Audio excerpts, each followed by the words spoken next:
د محرم په میاشت کې روزه نیول کومه روزه بنی سي سورزي بنی سي او د دې څه ثواب دی نو د آیات لري عزتمندو روایتو کې راځي چې نبی علیہ الصلوۃ والسلام به رمضان نه بعد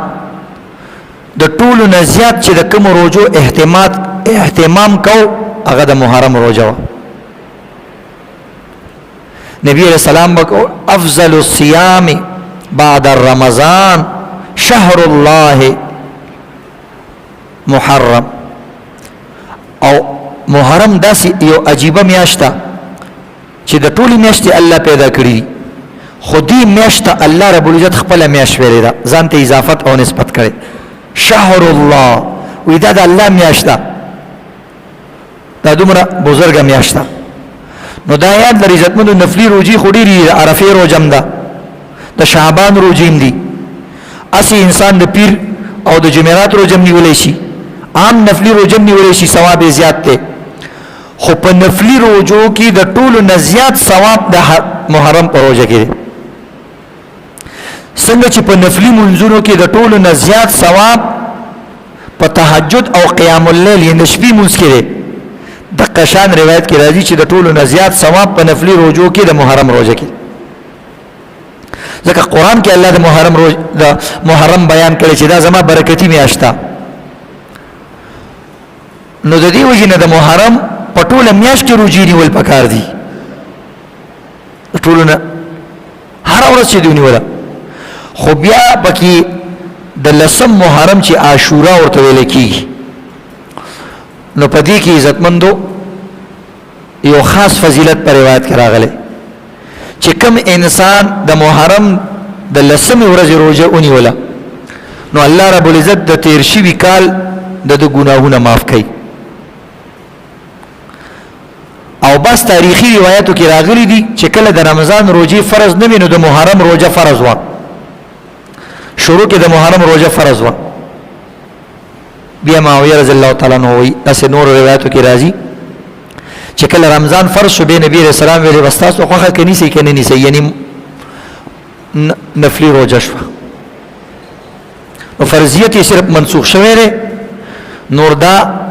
په نفلی روزو کې د ټولو نه اهم او زیات ثواب والا روزه ده بیا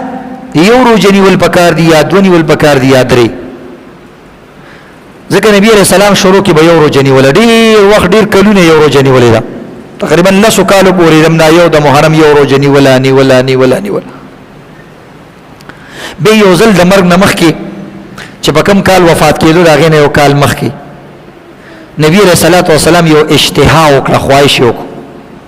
ویل کزه ژوندې نو بل کال لبدو روزي نیسم دا یو خواهش زارو نو دی وینه باز عالمان وی چې دو روزي نیول بهتر دي یو روزه نیول جایز دي